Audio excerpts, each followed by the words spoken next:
తొలి జీసీసీ విధానాన్ని కర్ణాటక ఆవిష్కరించింది. జీసీసీలో కర్ణాటక ఎంతో వేగంగా దూసుకుపోతుంది. సిలికాన్ వ్యాలీ బెంగళూరు జీసీసీలకు కేంద్రంగా మారటంతో ఉపాధి మార్గాలకు కొదువే లేకుండా పోయింది. ప్రపంచ ఇంజనీరింగ్ ప్రతిభను కర్ణాటకలో 48% వినియోగించుకోవటం విశేషం.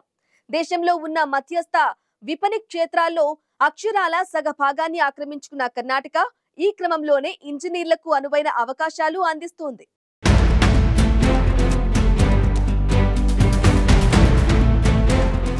కర్ణాటక ఇప్పటికే దేశంలో తొలి జీసీసీ విధానాన్ని ఆవిష్కరించింది. గ్లోబల్ క్యాపబిలిటీ సెంటర్లలో కర్ణాటక వేగంగా దూసుకుపోతుంది. సిలికాన్ వ్యాలీగా గుర్తింపు పొందిన బెంగళూరు జీసీసీల్లోనూ వేగంగా దూసుకెడుతూ సత్తా చాటుతోంది. బెంగళూరు జీసీసీలకు కేంద్రంగా మారడంతో ఉపాధి మార్గాలకు కొదవ లేకుండా పోతోంది.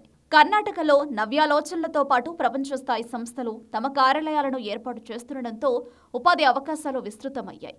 కృత్రిమ మేధతో పాటు CEO, advanced data modelling, development app, ఆటోమేషన్లు ఇక్కడ ఉత్పత్తి అవుతున్నాయి. అమెరికాకు చెందిన మధ్యస్థ జీసీసీలో 79% భారత్లో ఉండగా ఇందులో Flexera, bazaar voice, plan you, here వంటి సంస్థలు తమ కార్యకలాపాలను కర్ణాటక నుంచే నిర్వహిస్తున్నాయి. ఇప్పటికే నవ్యాలోచనల నగారా కేంద్రంగా సిలికాన్ వ్యాలీ విరాజిల్లుతోంది. సిఎక్స్ఓ స్థాయి నాయకత్వం, ప్రపంచ స్థాయి ఉత్పాదనలకు మేధో హక్కులు కలిగిన జీసీసీలు బియాండ్ బెంగళూరులోనూ ఏర్పాటయ్యాయి. ఇదే సమయంలో ప్రపంచ ఇంజనీరింగ్ ప్రతిభను కర్ణాటకలో 48% వినియోగించుకుంటున్నారు. దేశంలోని ఉత్పాదనను 50%, సైబర్ సెక్యూరిటీ ప్రతిభను 33%, ఏఐ ఆధారిత ఆవిష్కరణలు 50% కర్ణాటకలోనే సాధిస్తున్నారు.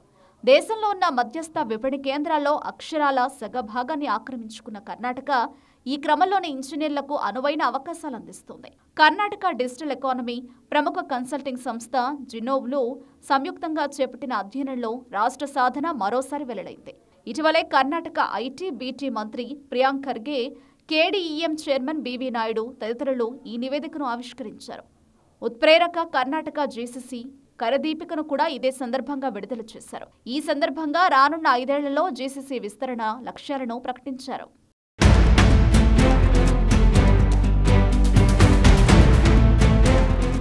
దేశంలో మధ్యస్థ విపణి కలిగిన జీసీసీలు 480 ఉండగా ఇందులో 230 జీసీసీలు కర్ణాటకలోనే ఉన్నాయి. మధ్యస్థ విపణి ద్వారా $100 మిలియన్ ఆర్థికత నమోదు కాగా ఇందులో 27% ఆర్థికతను కర్ణాటక సాధించింది. బలమైన జీసీసీ పర్యావరణ వ్యవస్థతోనే కర్ణాటకకు ఇది సాధ్యమైంది. జీసీసీ విపణి ప్రగతి భారీ పరిశ్రమలతో పోలిస్తే కనీసం 1.4 రెట్లు అధికంగా ఉండడం, వీటిల్లో కర్ణాటక విపణి భారత సగటు ప్రగతితో పోలిస్తే అధికంగా ఉన్నట్లు తేలింది. మధ్యస్థ విపణి కలిగిన జీసీసీలో 74,000కు పైగా ఉద్యోగులు పనిచేస్తుండగా వీటి నుంచి ఉత్పాదన వేగంగా ఎక్కువ ప్రమాణాల్లో సాధించడం కూడా విశేషం. విధాన నిర్ణయాలతో పాటు వినియోగదారుల సేవలు, ప్రపంచ శ్రేణి డిజిటల్ సదుపాయాలు కల్పించడంలో కర్ణాటక జీసీసీలు మెరుగైన ప్రమాణాలు పాటించాయి. ఇప్పటికే దేశంలో తొలి జీసీసీ విధానాన్ని కర్ణాటక ఆవిష్కరించింది. ప్రస్తుతం 500 జీసీసీలను ఏర్పాటు చేస్తుండగా రానున్న 5 ఏళ్లలో 1000 జీసీసీలు 3.5 లక్షల మందికి ఉపాధి అందించడం, $50 బిలియన్ ఆర్థికతను నమోదు చేస్తామని మంత్రి ప్రియాంక్ ఖర్గే, కేడీఈఎం చైర్మన్ బీవీ నాయుడు ఇటీవల ప్రకటించారు. ఏఐ, మిషన్ లెర్నింగ్లోనూ భారత్లో 50% ప్రతిభను వినియోగించుకోవాలని లక్ష్యం నిర్దేశించారు. ప్రపంచ స్థాయి మేధో హక్కులు కలిగిన జీసీసీలు బెంగళూరులో ఏర్పాటవ్వడంతో తద్వారా ఎంతో మంది ఇంజనీర్లకు ఉపాధి అవకాశాలు కలుగుతున్నాయి. ఇప్పటికే జీసీసీలో వేగంగా దూసుకుపోతున్న కర్ణాటక ఇదే దూకుడును కొనసాగిస్తూ ఇటీవల నిర్దేశించుకున్న లక్ష్యాన్ని చేరడం పెద్ద కష్టమేమీ కాకపోవచ్చనే అభిప్రాయాలు వ్యక్తమవుతున్నాయి.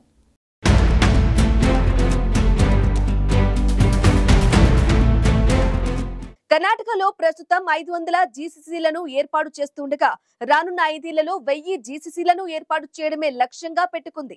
కర్ణాటకలో నవ్యాలోచనలతో పాటు ప్రపంచ స్థాయి సంస్థలు తమ కార్యాలయాలను ఏర్పాటు చేస్తూ ఉండటంతో ఉపాధి అవకాశాలు విస్తృతమయ్యాయి.